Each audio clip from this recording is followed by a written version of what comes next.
Alrighty, everybody, welcome in and welcome back to another episode of the Frogs of War podcast, where we're here to talk all things frogs. I'm your host, Ryan Bennell, and alongside me is my co-host, Anthony North.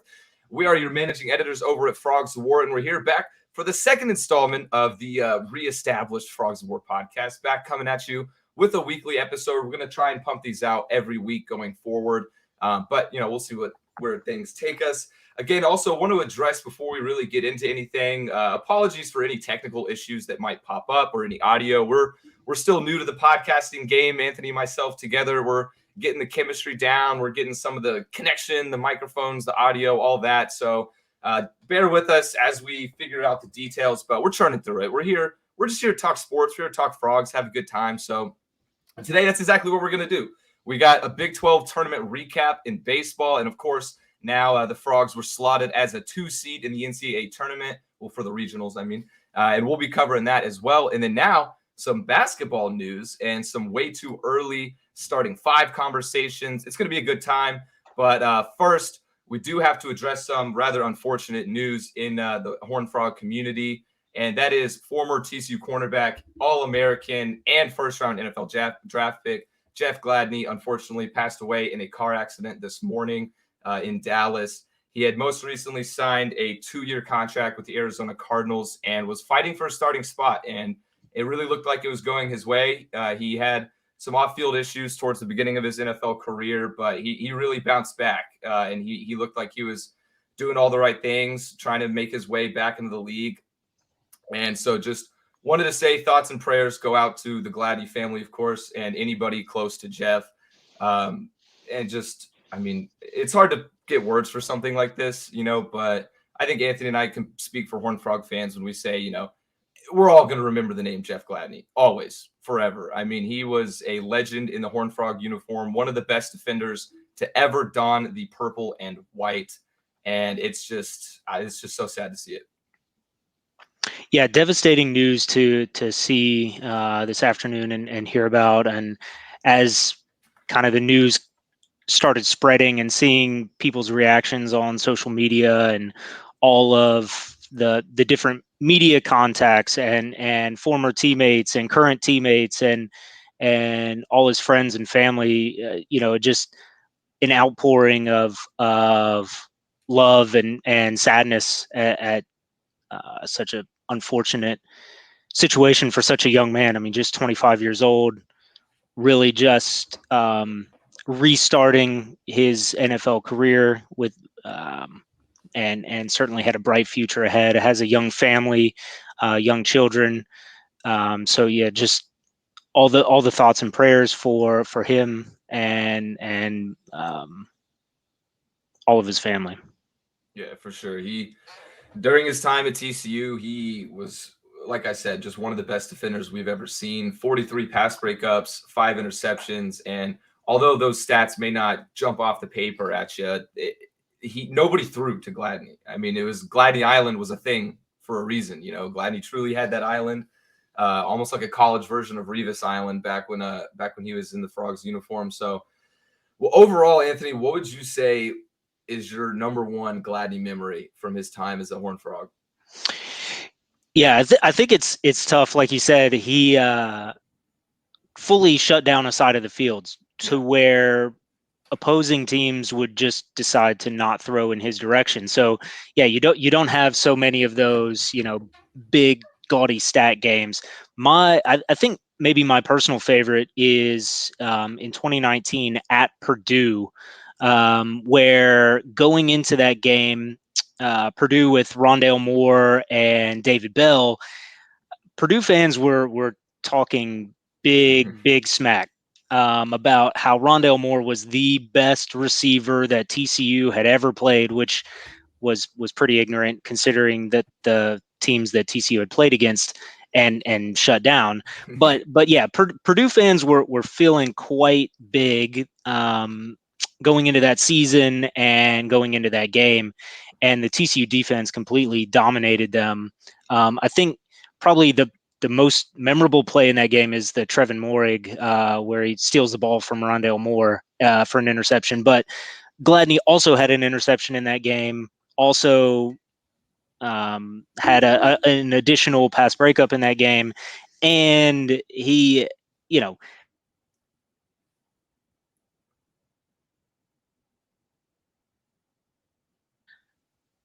so that was just one of those total domination of the entirety of the TCU defense, but led by Gladney shutting down that squad.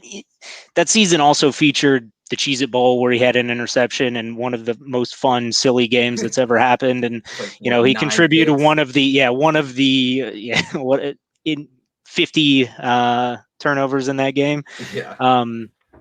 Then also the big win against a ranked Texas team where he had 8 tackles, 3 pass breakups, and although I think that team was Devin Duvernay. It got loose on a couple plays, but Gladney was there shutting them down, and that was another big win on an otherwise kind of lackluster season for the Frogs, but great for Gladney.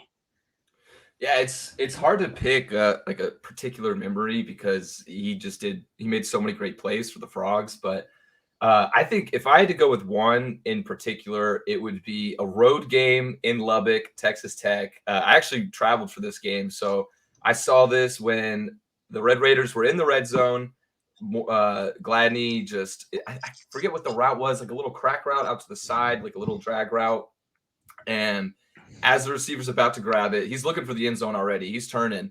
Nope, Gladney's right there. Just boom, ball hawks it, comes right in front of him, snags it, rips it out, takes it 93 yards to the house. Just absolutely, I don't even know, just dishearts all of the fans in Lubbock. So that was just a crazy play and probably my favorite. There's another big one I can think of off the top of my head. I forget what year it was. We played Iowa State at home. It was 24-21, a fourth down, and he had a pass breakup to win the game. So I forget exactly what year and who else was playing on the field, but I mean that's what won us the game was that Gladney play. So just countless plays to choose from, but I think that 93-yard pick six was just kind of like a defining play for the type of player Gladney was. You know, ball hawk, put his body on the line, just did anything to be at the right place, right time, and 90% of the time he was at the right place. So yeah, just very unfortunate situation. So again, just want to reiterate, thoughts and prayers go out to the Gladney family and everybody close to Jeff. So if any updates come out on the situation, just you'll probably see it on the Frogs War Twitter. But yeah, just thought we should cover that to start things off before we get into the nitty gritty of some baseball and basketball, like the Big 12 tournament recap, which didn't necessarily go the Frogs' way. Last night, Oklahoma just beat Texas in the Big 12 tournament final. So they took the tournament championship, whereas the Frogs, we got the regular season championship. So who's really winning there? We are. But regardless, TCU fell in game 3 to Oklahoma State. But we're going to go back to game 1, starting with our matchup against Baylor, where the Frogs came out it was 4-2, right, Anthony? 4-2. That's right. Yeah. 4-2 was the final score, and kind of a quick game, a pitcher's duel, where both teams were pretty slow to get it moving. The Frogs offense in particular, and really were slow to get started all week. But Baylor starting pitcher had the Frogs no hit through several innings and really kept them off the board through 5. And Baylor had gotten on the board. Brett Walker got the start and pitched really well, but gave up a run early in the first inning, and it looked like that could have been enough to take the day for quite a long time, as TCU just could not get the clutch hit and get it going. Eventually scoring 2 in the 6th inning to tie the game, and then went into the bottom of the 8th and got a couple of runs across, and then shut down the 9th inning for the Bears and sent them to the losers bracket. And it was really just kind of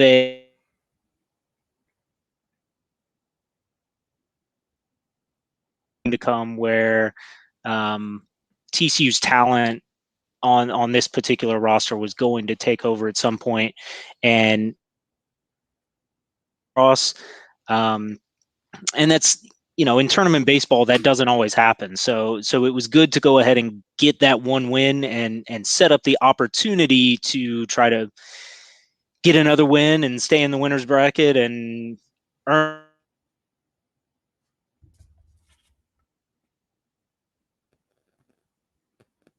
that to you as you attended that one.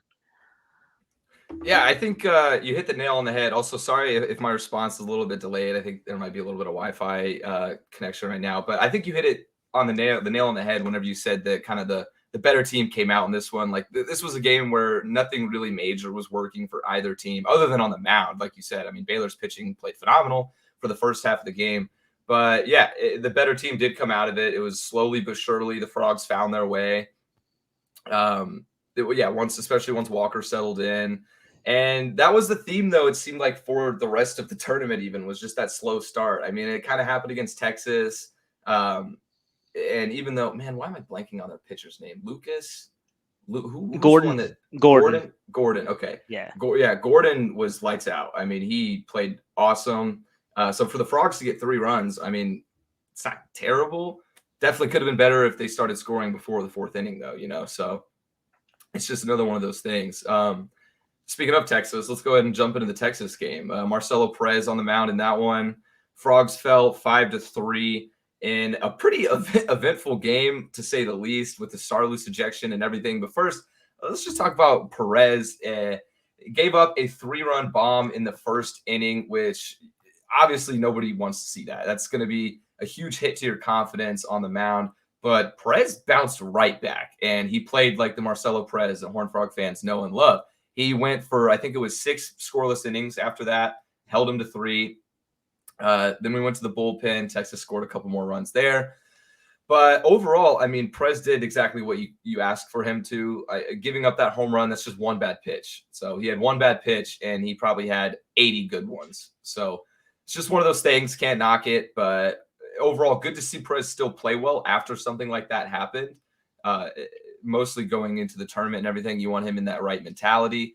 But let's talk about the Sarloos ejection, just because why not? Let's get into it. Yeah, let's get into it. So for those that don't know, in the 8th inning, TCU baseball head coach Kirk Sarloos was ejected for the game after a dispute with the umpire. At first, they called it balk. He went up. Actually, he didn't even go up to the umpire at this point. He was just yelling from the dugout. There was a bit of a dispute. That was that, right?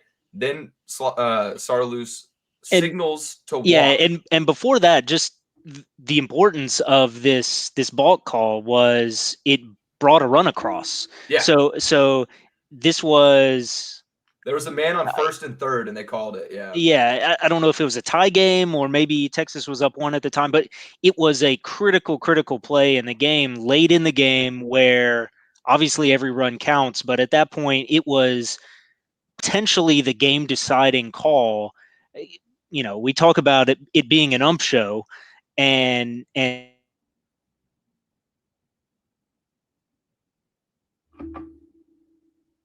point it was.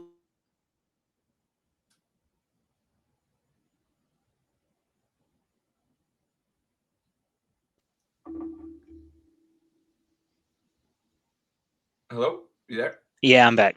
All good. Okay, sorry about that. But yeah, no, you're right. It was a crucial play. It was 3-2. I remember now. So it was 3-2. There was a runner on first, runner on third when they called the balk. So literally a free run for the Longhorns. And of course, after that monstrosity, Sarloos was angry, but the argument was done with. He then hand signaled to, I think it was Luke Savage on the mound. I could be wrong, but signaled to the pitcher to walk Ibanez, who is quite literally one of the best hitters in the conference. So he signaled to walk, and then the ump mistook the signal for some obscene gesture or something. I don't know what the ump was thinking. Took the signal, ran with it, threw him out. How's that? Yeah, and I think Sarloos said after the game that he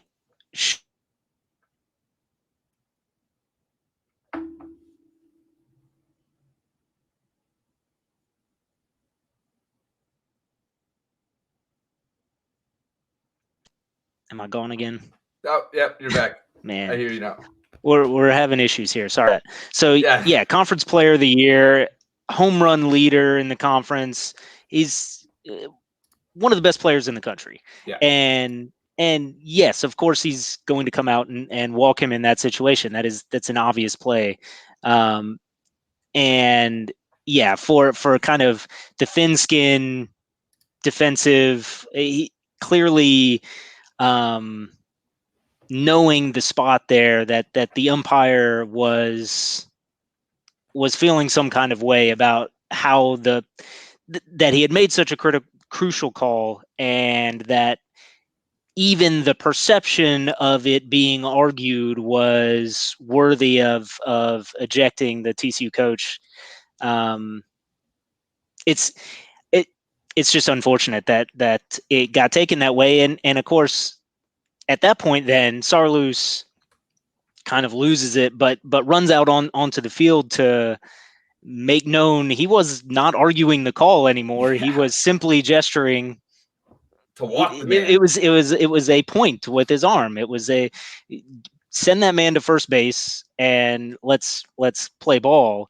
And that continued arguing then is what led to I guess breaking of the NCAA rules that of continuing to be on the field, arguing calls with an umpire that led to the suspension for the following game, and will Sarloos will not be able to coach the first game against Louisiana in the NCAA tournament for that reason. So, all in all, a just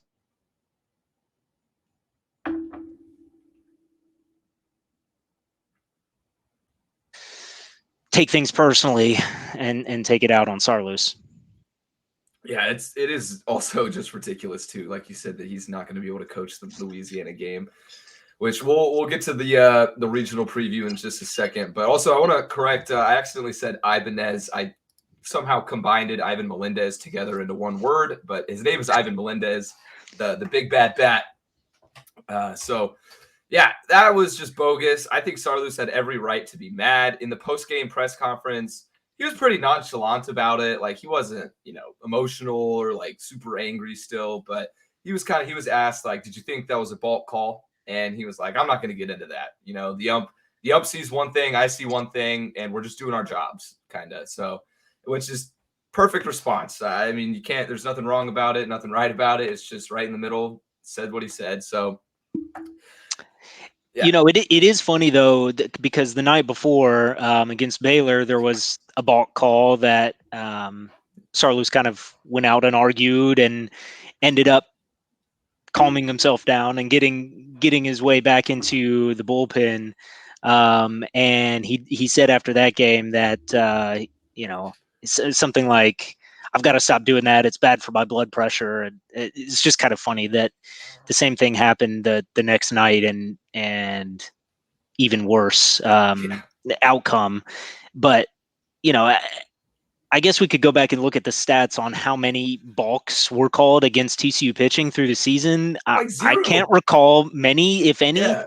So for there to be two in back-to-back nights in from relievers fresh out of the bullpen, in kind of high leverage situations, it's strange. And it could speak to maybe frankly, my understanding of how a balk does or does not get called is not totally clear. I think sometimes that's why it ends up being such an argument between coaches, and fans get upset every time it's called or not called, um, because it's not a fully black and white. I think it is fully black and white, but it's really hard to tell in the moment It's very rare what for happens. there to be a universal balk. Yeah. Right, right.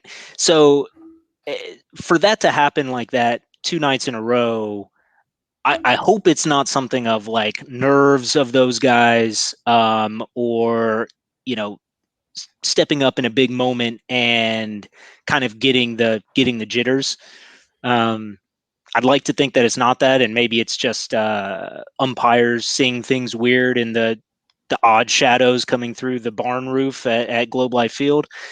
I don't know, but in any case, it ended up being a big problem for the Frogs.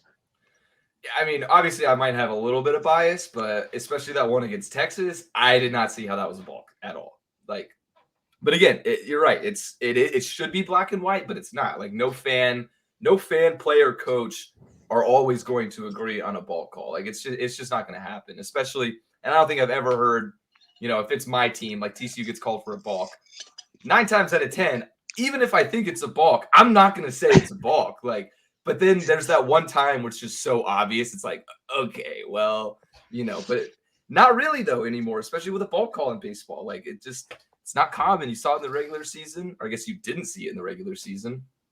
But I don't know. Oh well, say la vie. On to game 3, though. Oklahoma State against the Frogs. This is where TCU was slotted after falling to Texas. They had a chance to fight back into the championship if they were to beat the Pokes.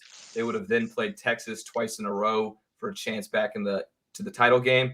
But they fell 8-4 after just really 2 big innings from the Cowboys. Honestly, that was about it. So I only got to catch a little bit of this game live because I was out. I think I was out on the golf course during this actually, but Nice.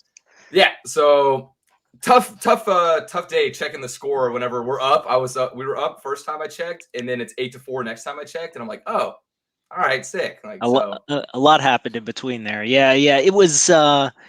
It seemed like it was going to be a great day for the Frogs.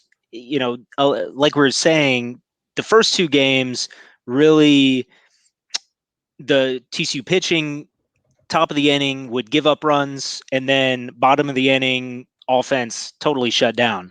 It looked like it was going to start that way here in Game 3. Riley Cornelio was the starter, and allowed base runners, had 2 in scoring position, with the super power hitter Griffin Dorshing from Oklahoma State up to bat.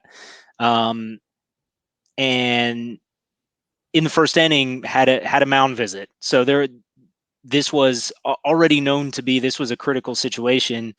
They decided to not intentionally walk Dorshing, filling that open spot at first base, and pitch to him, and ended up striking him out, and with a big swinging strike, and then the following batter struck out as well. So to get out of the inning, and it felt like, okay, this is it. This is the momentum turn of, okay, we got out of this first inning. That's the danger we're going to see for the day.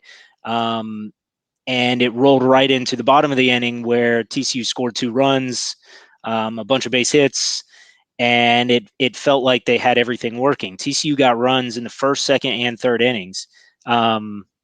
Unfortunately, in the second and third, didn't put up crooked numbers, just a single run in each. So had opportunities, and just didn't get them.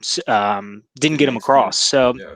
I think the huge problem offensively in this game, that will certainly have to be ironed out headed into the regionals, was the bottom of the order was just terrible. And hate to say it, because we said last week how much we loved and trusted all of the players 1 through 9, and how all every spot on the lineup was going to deliver, and you had faith that they'd come through in the clutch, and it just didn't happen against the Cowboys. So the 6 through 9 hitters, Bishop, Boyers, Rogers, and Porter Brown, 0 for 15 with 8 strikeouts against the Yikes. Cowboys in an Yikes. elimination game that ultimately determined who got to be a host in the tournament. So that can't happen, obviously. You're not going to be able to get it done with that kind of performance. And I guess just to note that Porter Brown came on as a pinch hitter. Garrison Berkeley hit in the first go round on the lineup on the batting order. Did not get a hit, but he did walk and score and stole a base. So he held that spot, that 9 spot, but for pitching matchup wise, was pulled on the second time around on the order in favor of Brown. But it not a good day for the bottom of the order, and really not a good day across the board. Bobby Goodlow and Braden Taylor both were really solid. Taylor had 2 doubles, scored 2 runs. Elijah Nunez was solid at the top of the order as always, but really not enough. I think the other thing that was kind of a critical problem here, I guess Cornelio ran into trouble in the third inning, in the top of the third, and something that we talked last week about there not being a true ace, and that Cornelio could be our ace, but he does give up base runners and does give up home runs at a rate that you wouldn't like to see. And so that certainly came through in the third inning as one of the most explosive home runs that I've ever seen in person. Just Griffin Dorshing for Oklahoma State hit a home run in the third inning to straightaway center that went over the batter's eye. They said in the press box that it went 450 feet with 109, I think, exit velocity miles per hour. So it was like, oh It was an yeah. So MLB home run. it was absolutely an MLB home run. Yeah. And makes you question why they pitched to him in that first inning critical spot, but it worked out that time. It did not work out in the third inning, and so that was one of the big innings in the third. And then in the fifth, and I guess later in the third, Caleb Bolden came on in relief of Cornelio. Cornelio only went 2.1 innings in the start, but Caleb Bolden came on. He also pitched in the Baylor game. So he had something like 35 pitches a couple days earlier. He came on in relief there, ended up allowing more runs to score, allowing the bases to clear. A hit by pitch run, which is really a tough one. That's and actually, another one I'd like to look at the stats for the season at some point. Oklahoma State got hit a lot in this game, and it didn't seem like they were doing a whole lot to get out of the way.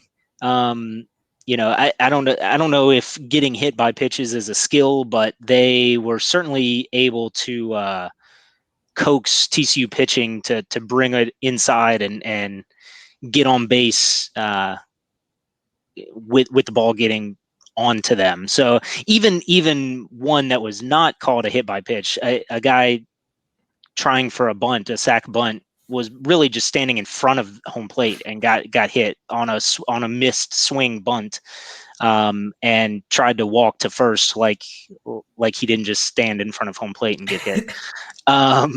But leaving Bolden in through that kind of trouble in the third, and got through the fourth really clean. I think 1, 2, 3. But brought him back out in the fifth again. Pitched 2 days earlier, had like 40 plus pitches. I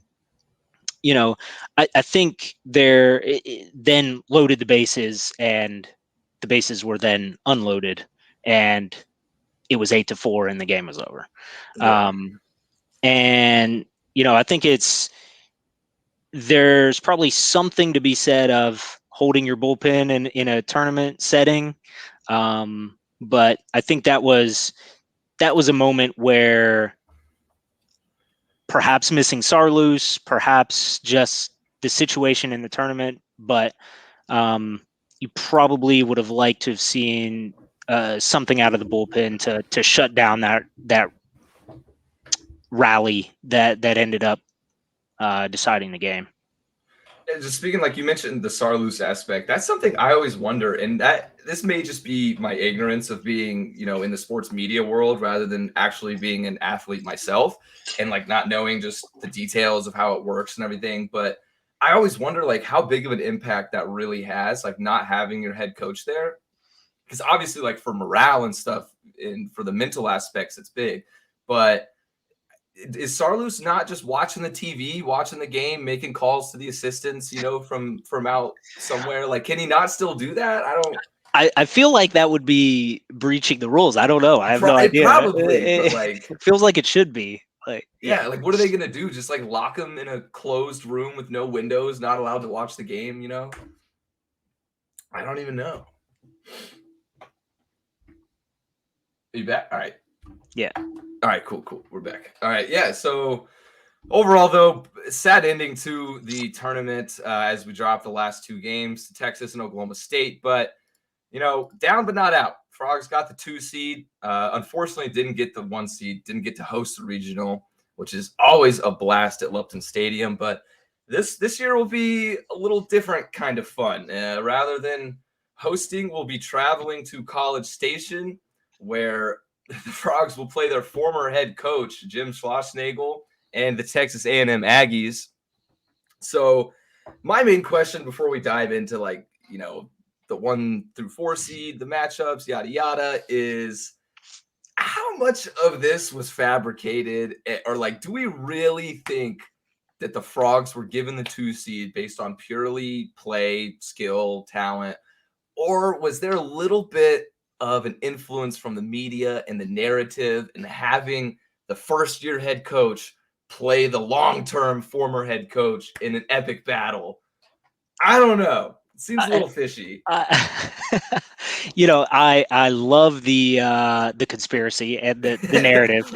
I think maybe to answer the first part of it, of was TCU made a 2 seed in order to make this happen, and should they have otherwise been a 1?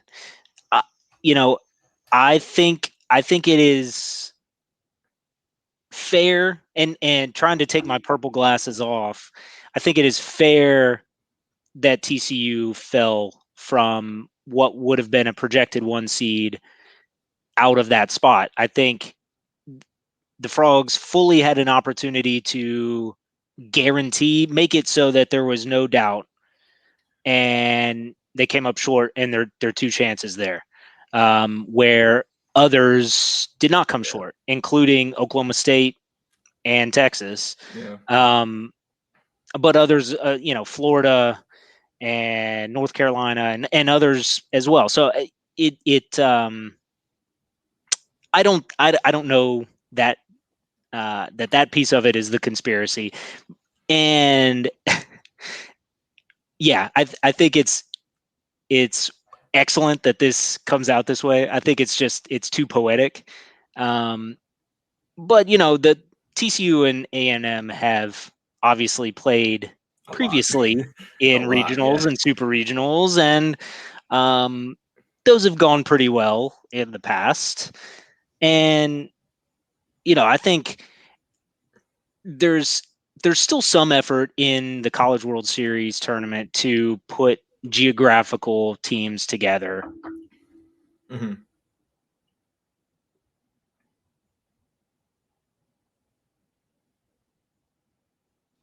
Putting people where they're kind of supposed to be. Um, there's still some geography taken into account. So getting on a bus rather than a plane, I'm sure the committee considers that.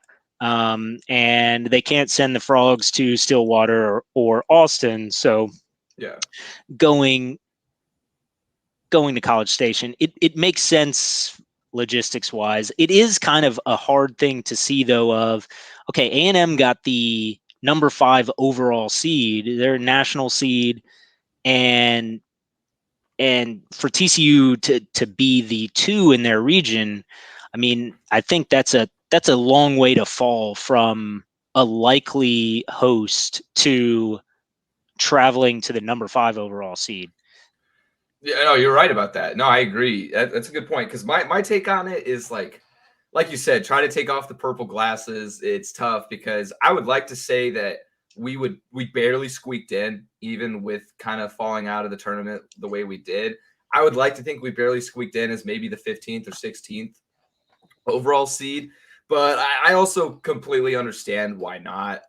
Because you're right, like you said, you got to go and take it, and we didn't. But at the end of the day, I'm kind of happy with where we're slotted because, of course, the logistics make sense geographically and everything. But I had a few buddies text me whenever it was announced, and they were kind of like, "Yo, this is bogus. Like, why did we not get this?" And I was just like, "Hey, what do you guys mean, man? Like, eliminating Texas A&M from the postseason is a TCU pastime. It is what we do. That is why our baseball program came to be, was strictly just to get rid of A&M. So I am more than thrilled with the potential to send them home at their own home. It's going to be a good time, but we'll see how it goes. See how it goes. First game is an A&M though, or not yet. We'll get to the exciting part after. But the first game is against 3-seeded Louisiana, and that is on Friday, June 1st at 8 p.m. And what do you think about that matchup? What are we looking for there? Yeah, absolutely. Do not overlook the Raging Cajuns. This team has dudes for sure. Watched a lot of them through their conference tournament as kind of hoping that they would knock Georgia Southern down out of hosting ranks way back in time when we thought TCU had a chance to be a host. I mean, we did have a chance, but it just flailed out, unfortunately. An impressive squad that put it together when they needed to, to end up winning their conference tournament and guarantee themselves a spot here. They've got a strong hitting lineup, 5 starters batting over 300. They've got this guy, first baseman outfielder Roccaforte, hitting nearly 380 with 16 home runs. His slugging is crazy off the charts. This is this is how it ends up going in these regionals and even sometimes in the super regionals. You run into some of these teams who can make their way through these, I guess to say, smaller conference tournaments that they have guys who are legit ball players. And we've seen it before, Sam Houston State or Pepperdine, or somebody comes in and they've got that one or two guys or one or two pitchers that can just take over, and no matter how deep with talent the big team, the A&M and TCU, you still have to contend with that talent. So definitely don't overlook these guys. They have a very strong program. They've hosted in the past. They've been building, and don't be surprised if they take a game, whether it's the TCU game or one of their games later. Maybe they take one off A&M. That would be great. That'd be awesome. But I think definitely don't overlook them. Yeah, no, I like what you said too about how these smaller teams too can always just have that one ace that just eradicates the big teams, big hitters. So like, and I kind of compare that too with March Madness, in the sense of you get those 13, 14 seeds that have that one dude that was unrecruited, had one offer out of high school, drops 40 points a game in the tournament, and it's just like these D1 5-star athletes can't do anything to defend them. So, and I think in baseball, it's exactly the same with those just random dominant ace pitchers. These guys like Roccaforte, as you mentioned, like who can just straight up carry if they're on their game. And another weird analogy, kind of, it's a little unrelated, but like the NBA playoffs. If you've watched the NBA playoffs this year, it has been so evident that whoever's having a better shooting day, whoever's on a run, is going to win that game. And with the smaller teams like this, if Louisiana is just having a good hitting day, their bats are finding the ball, they're dangerous. So it's just one of those things. You can't take it lightly, even though we're the higher seeded team.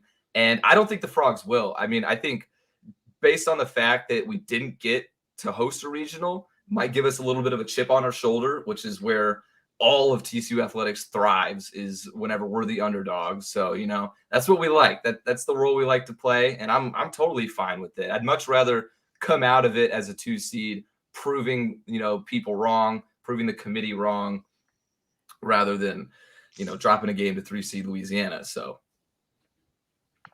Yeah, absolutely. The Frogs, they wear that the shirt under their jerseys with the chip on the shoulder of their jerseys, and they, when they're in up at bat and they have 2 strike counts, they tap the shoulder, and yeah, it's this team's going to play with fire, and I think they're going to come out ready to really take it to this bracket. So looking forward to it, and definitely I think the Frogs want to guarantee that they get that game with A&M in game 2, yeah. and assuming A&M is able to take care of Oral Roberts, which again has a long history as a strong program, and Well, to say they're no pretty much, slacks either. Yeah. yeah, pretty much dominates their conference, and again won the conference tournament. So yeah, assuming A&M gets through that one, to get to that game 2, I think there's going to be a lot of focus on game 1 to ensure that happens.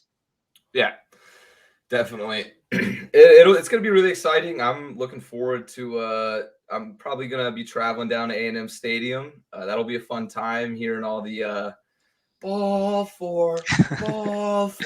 And the God, I hate bubbles, get that. your bubbles out. Yeah. I hate it, but I love it so much. Like if it was my team, oh, I would be just thriving, just like screaming it. But if it's against my team, please stop talking. Just stop it. I hate it. But I don't think it'll ever top though the TCU Woobirds. I love the Yeah. Woobirds so much. Let's get the Woobirds out there. Yeah, let's get the Woobirds going.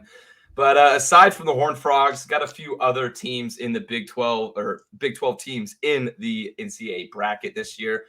As Anthony mentioned earlier, Oklahoma State and Texas both got national seeds and are hosting a regional. Oklahoma, after they won the Big 12 tournament, are joining the Frogs as a 2 seed. And Texas Tech also got a 3 seed, which is a little bit surprising to me to see them as a 3 seed rather than a 2 seed. But, you know, what do I know? And so even if they win, they're going to be matched up with Tennessee. Ouch. That's tough. Tennessee is so good, dude.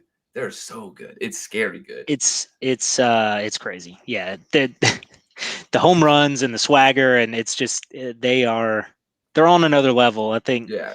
I think we're happy that TCU would not need to see them until it's Omaha. So Yeah, exactly. Like you talk about in sports, you know, teams riding a wave. The Volunteers are riding a tsunami right now. Like they are just feeling themselves every game. But yeah, and then last but not least as well, West Virginia ended up off the bubble, not even on the last 4 out, which is honestly pretty tough for the Mountaineers because going into the Big 12 tournament, I was pretty confident they would have got in, but they didn't play well in Globe Life. So yeah, in my Big 12 tournament preview, I think my outlook for them was don't tempt the committee.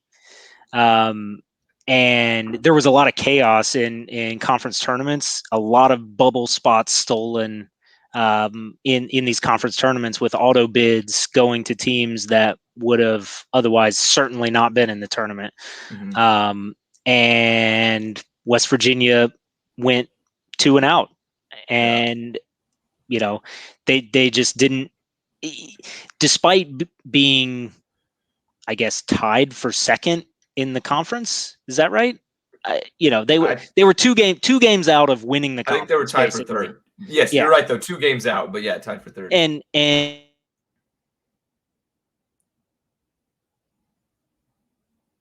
I mean, they didn't have a superb season. Probably their best wins were the series win over TCU, which obviously the committee didn't Doesn't think really care much too of much. Yeah. the Frogs anyway. So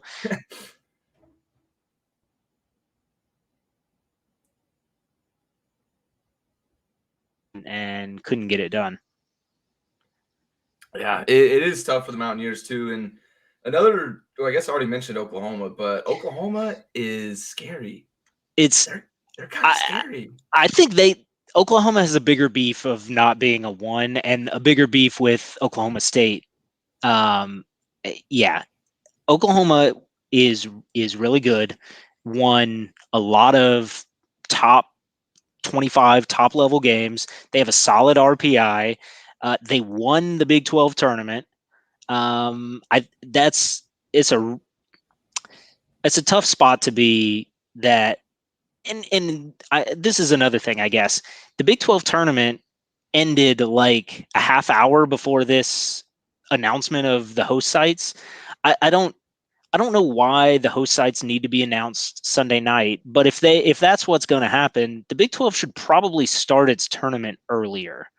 Um, because I don't maybe it didn't factor in, but Oklahoma winning that tournament and winning a game over a national seed, you'd think would have some bearing in potentially hosting. So I think it's unfortunate the way it shook out for them. I think they certainly could and should be deserving of a one seed, but even going on the road, they are in the Florida regional, and Florida kind of got stole their spot. I think probably those teams could and should be switched.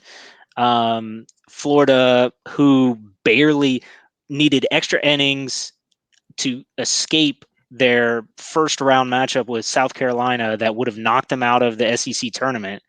Um, uh, they ended up going on a run to the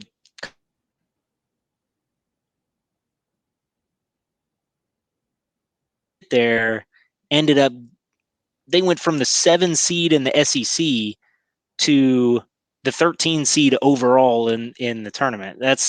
Um, that's putting a little too much emphasis on the conference tournament for a team that didn't end up winning its conference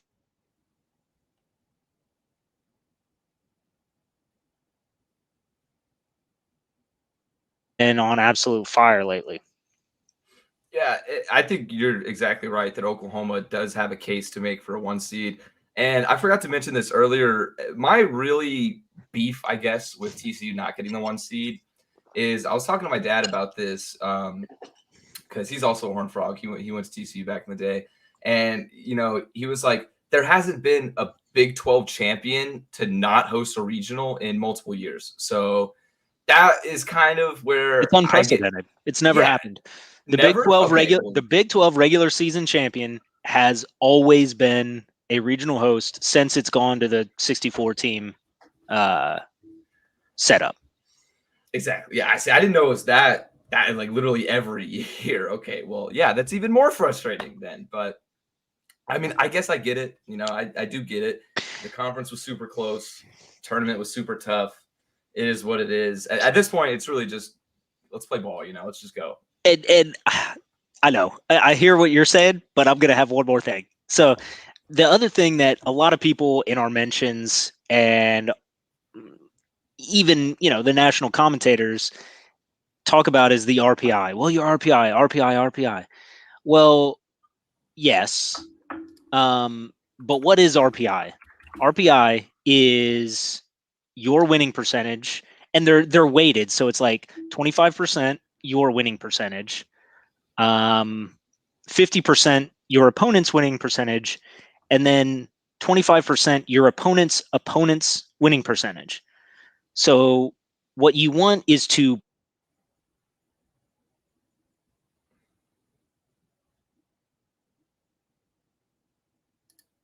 Wi-Fi again, but that is a questionable measure of whether you actually performed well during the season. Doesn't take into account runs scored or margin of victory or anything like that. So if you are playing teams in good conferences who end up having bad seasons in those good conferences, you're in a bad spot. Or if you're playing teams who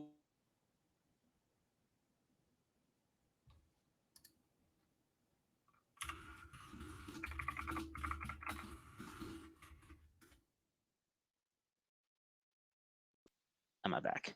It's Yeah, it's all that we're it's all back. that yeah, it's all that college baseball has. So, all of the team sheet metrics, all of pretty much anything anybody talks about with baseball is your RPI. And I think somebody, Stats of War, needs to develop something new. So somebody needs to come up with something.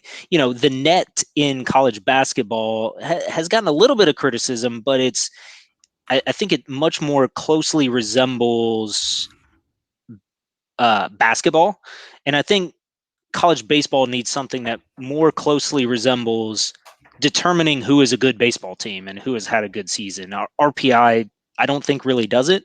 Um, you know, Something like Texas Tech being in the top 10 of all rankings all season, um, but having like a 40 RPI and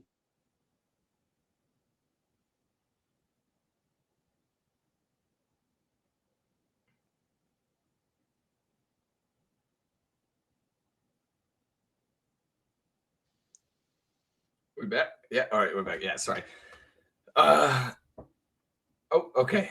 All right. I think Anthony is refreshing the page. Sorry, a little bit of technical difficulties here. Like I said at the beginning of the episode, still trying to iron some stuff out. Having a little bit of connection issues. So sorry if Anthony had if anything has been cut out during the episode, but hopefully we can iron it out. Might have to edit a couple slip here and there. But all right, I think we should be back now.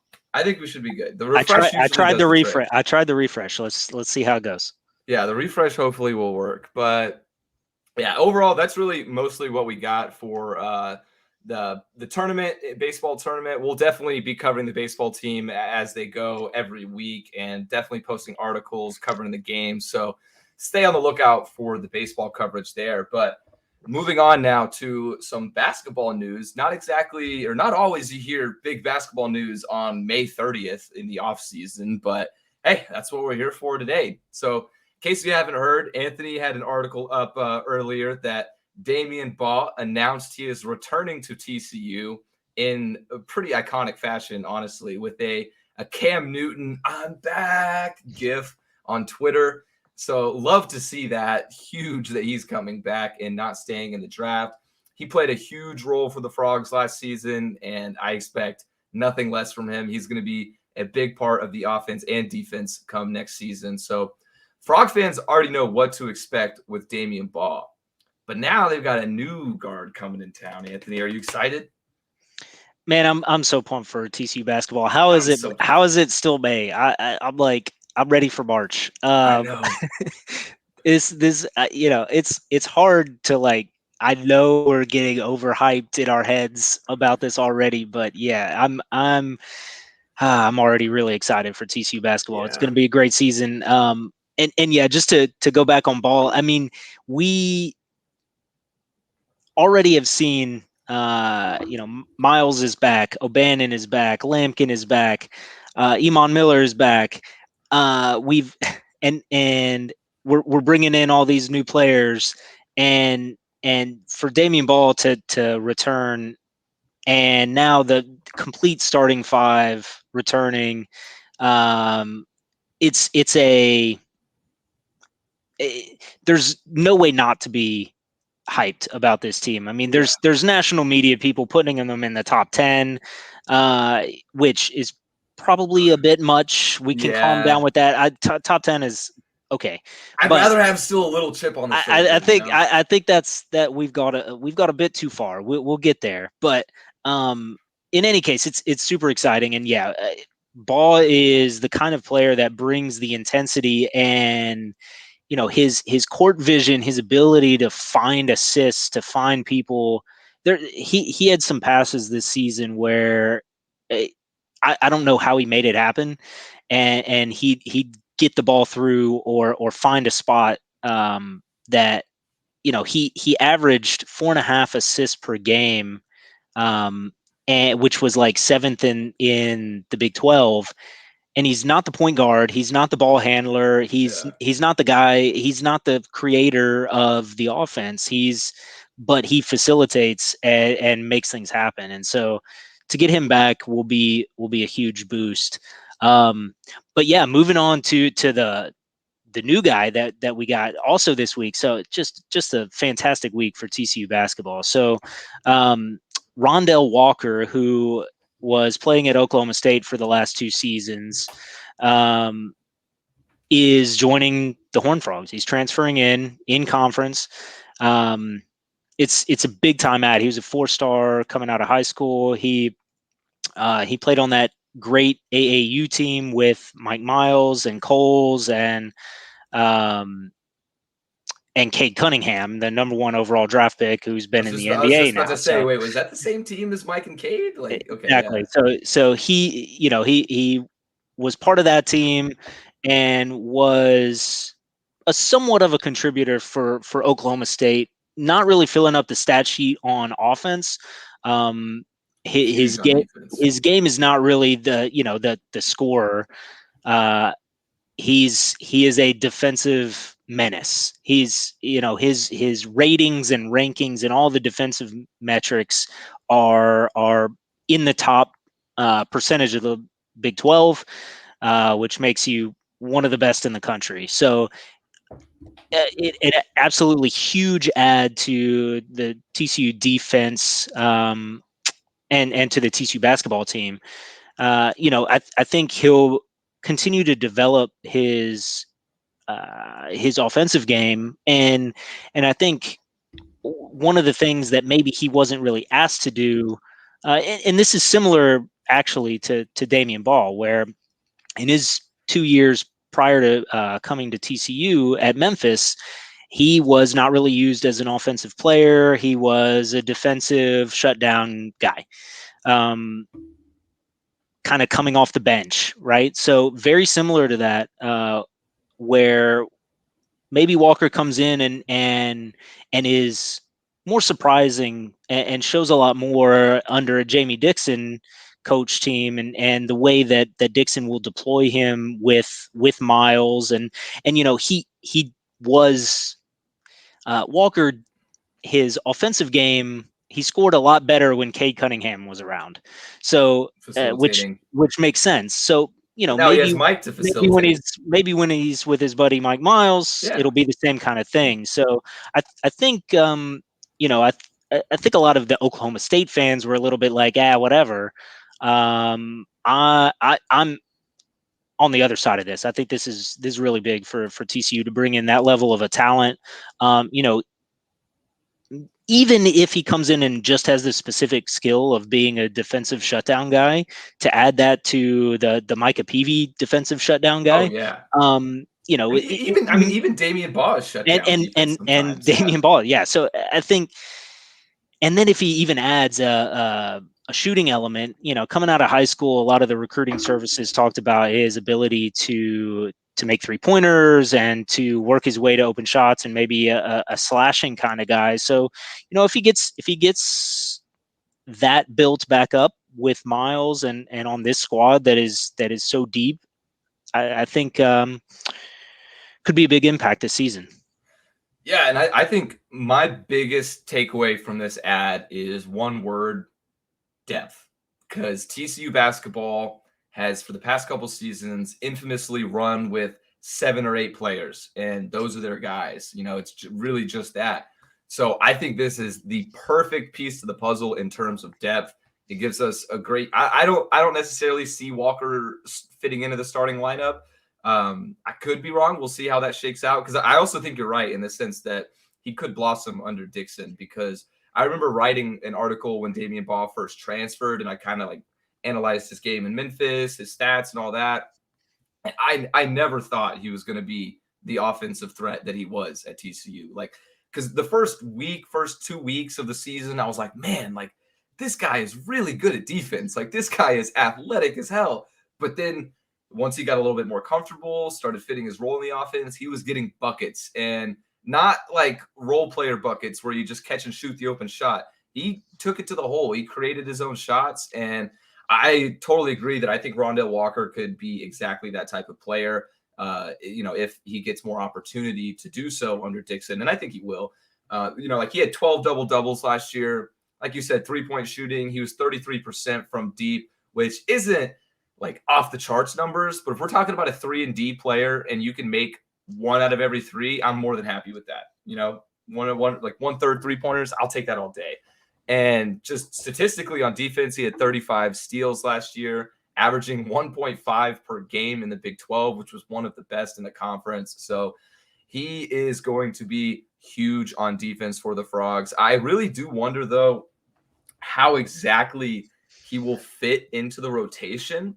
And I know Dixon also, he does like to use the beginning of the season to kind of iron things out, try some different things. So I wouldn't be surprised to see him maybe start a game or two just to see what happens.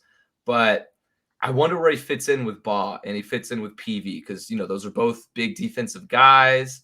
I think Walker's 6'4". He's not like majorly huge, but he's a big Yeah, guard. 6'4", 6'5". I think, depending on if you look at like the Oklahoma State website says 6'5". One of the recruiting services said 6'3". So different places say different things.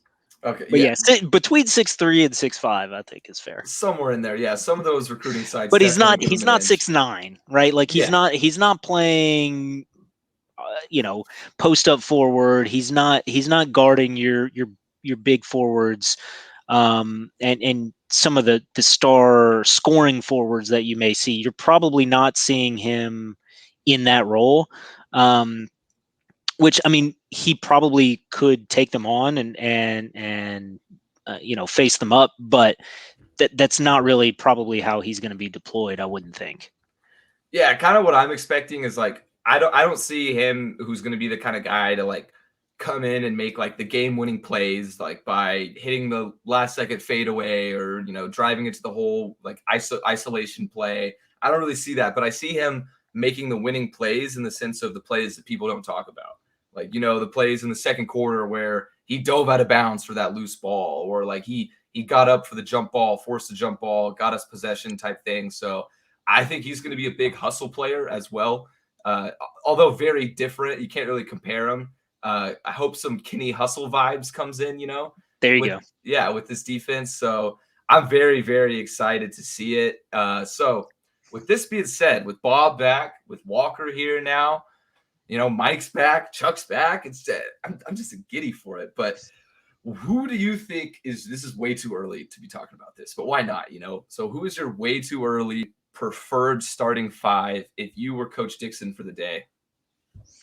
Yeah, my 5 would be Miles, Ball, Emmanuel Miller, Eddie Lampkin, and Chuck O'Bannon.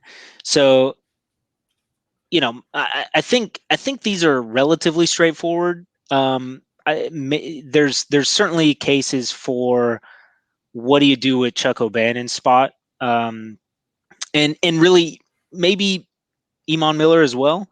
Um, but to me, Chuck has an all around game that gets you kind of off the mat right away.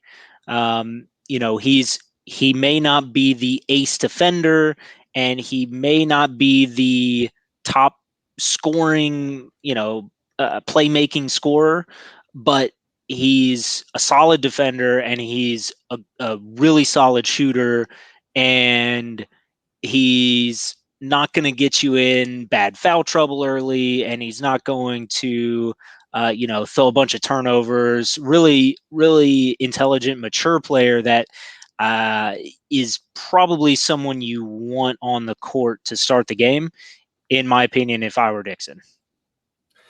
Yeah, I don't disagree. I did go in a slightly different direction. And I mean, you kind of alluded to that fact that Chuck's spot is open for debate. And I went with Mike at the 1, Baugh at the 2. I went Micah Peavy at the 3 over Chuck. And then rounding it out, E-Man at the 4 and Lampkin at the 5. And obviously Chuck would be the 6th man in this scenario. But that's my thing is I don't really know what the right thing to do with Chuck is to start him or bring him off the bench because like you're right, he's solid defensively, but not like off the charts defensively. Shooting, great shooter. For me, I think it's almost with like the PV versus Chuck in that spot. I think you have Mike, Damian, and E-Man who are just straight up offensive threats, especially Mike and E-Man. And if we take out E-Man, like you kind of said the E-Man spot might be up for debate. I don't know. Like, who else are we going to stick at the 4 hole, unless it would just be Micah Peavy and maybe play slightly small ball. Like, he is 6'7", so it's not terribly small. But for a power forward, there's definitely going to be somebody bigger on the opposing side. So I don't know, because for me, Peavy is just defensively, like at the start of the game, you can put him on their top guy. No matter who it is, you can put him guarding the top guy and you're going to get results. So, and then if Chuck takes that spot, then I think you got to put Ball on the top guy every time. So I don't know. I think they're interchangeable. It's kind of hard to make an exact pick, but I think in terms of who like has to be a starter, Mike, Damian Baugh, and Eddie Lampkin have to be starters. Have to. Yeah, and I think one thing you said there that kind of made me think about one of the strengths that it could mean if Chuck were the sixth man and kind of played with in a rotation with maybe some younger guys, or maybe that second wave of players coming off the bench, that he kind of raises their level in a way that maybe PV doesn't raise that level, but he does raise the starter level just because of the shutdown on defense. So I can definitely see that, where you want someone in that coming off the bench that kind of bridges that gap between the starters and the next round of guys that can kind of hold the boat Yeah. afloat in that time. Yeah, you're exactly right. And I think, especially in terms of just experience, cool, calm, and collected, like Chuck is the guy. If we were to take out the first team, put in the second team, and like have Chuck be the leader, Chuck be the main guy, I would be more than comfortable with that. I think he could definitely hold his own as the number one on the floor if necessary. But I mean, of course, TCU doesn't run with a direct first string, a direct second string. They're more of just a pure rotation kind of system. So it will be interesting to see how it plays out, because now you have PJ Haggerty coming. I'm excited for PJ Haggerty. I don't know exactly where he's going to fit in either, but I am very curious to see, because I think he could play a very vital role for the Frogs next year already, just as a freshman. And now, with Rondell Walker. So it's going to be, that's already 8 guys, like 8 solid guys that I am just super comfortable handling the ball, shooting the ball. Well, okay, take that back. I don't want Eddie Lampkin handling the ball, but you know what I get. Like, I'm comfortable with them playing their role in the system. I think Yeah, it works. and we're a long way off from it, but I Yes. think where the Frogs will run into trouble is, what do you have behind Lampkin?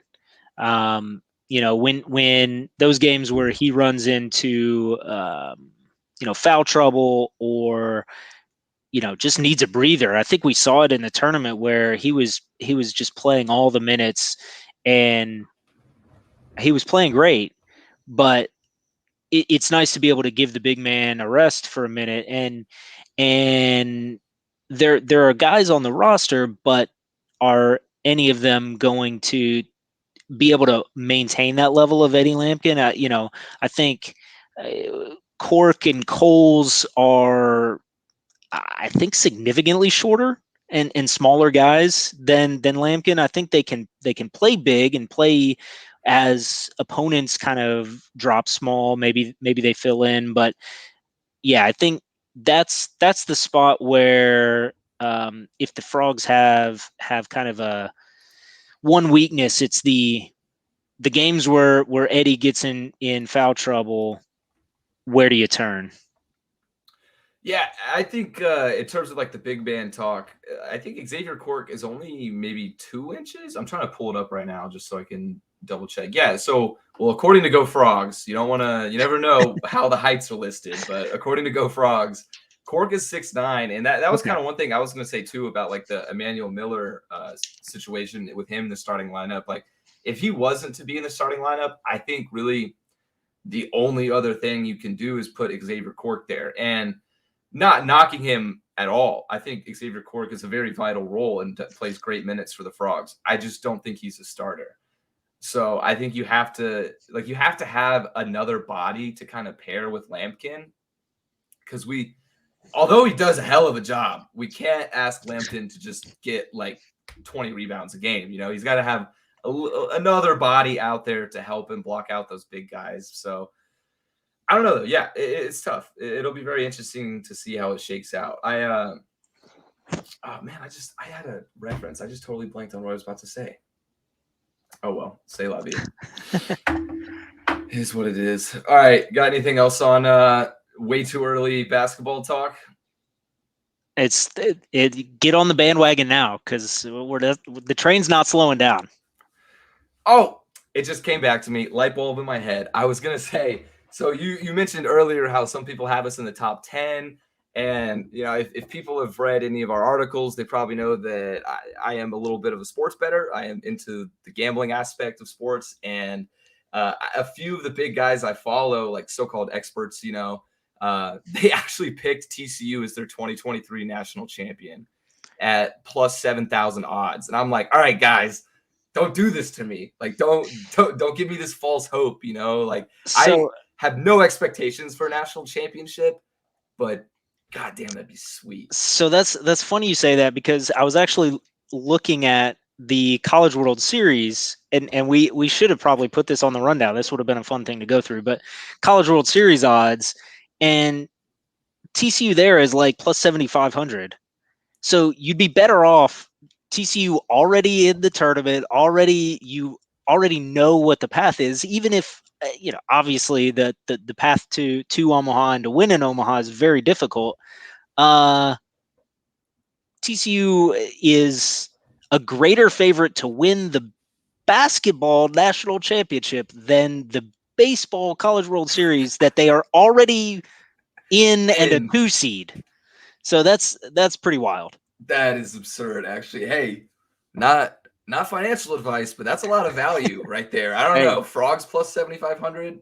It's a lot of value for a team that's been there, done that. Well, not been there, done that in terms of winning it, but you know what I mean, experience wise. But yeah, that's also something too. If you guys are, I know gambling is still somewhat frowned upon in society, but it's getting legalized. It's out there in the media. So if that's something you guys would be interested in, I'm sure Anthony and I would be more than happy to dive into some spreads, some money line picks, anything like that.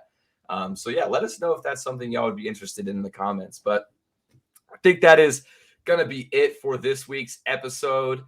Be sure, like I said, leave a comment. Let us know what you guys are feeling. Let us know what you want to see from us. If I'm thinking next week too, I was going to mention maybe it would be fun to do like a Twitter poll, like ask us questions type thing, and we'll just talk about them for a little yeah, bit. definitely. So yeah, we'll see what happens. So we'll be back next week, of course, as normal, covering the baseball team through their journey in the regionals.